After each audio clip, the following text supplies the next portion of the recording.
एक समय की बात है, एक आदमी ट्रेन से कहीं जा रहा था। उसके पास कीमती हीरो की पोटली थी। उस आदमी को 2 दिन और 2 रात ट्रेन में गुजारने थे, क्योंकि उतना उसको सफर करना था और उसे कहीं पहुंचना था। सफर के पहले ही दिन एक चोर की नज़र उस आदमी के हीरो की पोटली पर पड़ गई। अब चोर ने दिमाग लगाया और एक बड़ा सा बैग लेकर उसे आदमी के पास जाकर बैठ गया और उस आदमी से मीठी मीठी बातें करने लगा।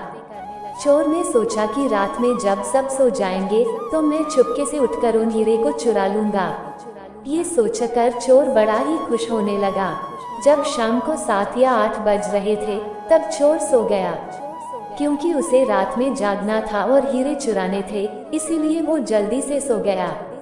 जब उस आदमी के सोने का वक्त आया, उस आदमी ने चुपके से अपने हीरो की पोटली अपने बैग में से निकालकर उसके पास जो आदमी सोया था उसके बैग में डाल दी। और उस आदमी के पास कौन सोया हुआ था? वह चोर ही सोया हुआ था। ये सब करने के बाद वह आदमी आराम से सो गया। रात के जब 2-3 बज रहे थे तब वो चोर उठा और उसने देखा सब लोग सो गए हैं। फिर उसने उस आदमी के बैग को अपनी तरफ खींचा और उस बैग को पूरा चेक कर लिया। उस बैग में कुछ नहीं मिला। वो परेशान हो गया। सारी रात उसे आदमी के बैग को चेक करने के बाद जब उसे कुछ ना मिला तब उसने देखा कि सुबह के 4 बजे बज रहे थे, तब वह सो गया।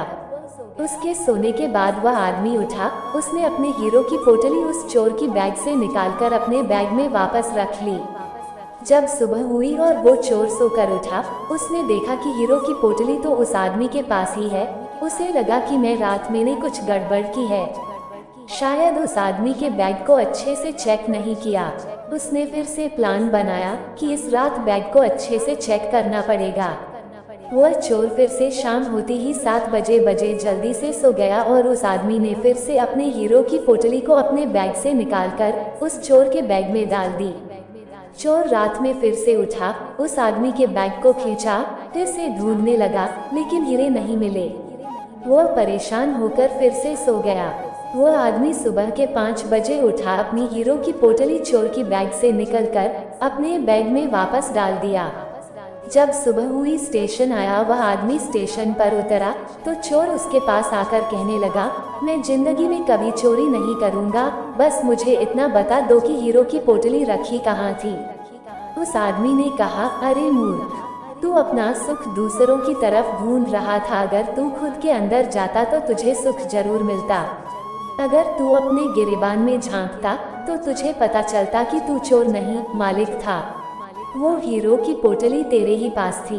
दोस्तों, इस कहानी से हमें बहुत बड़ी सीख मिलती है।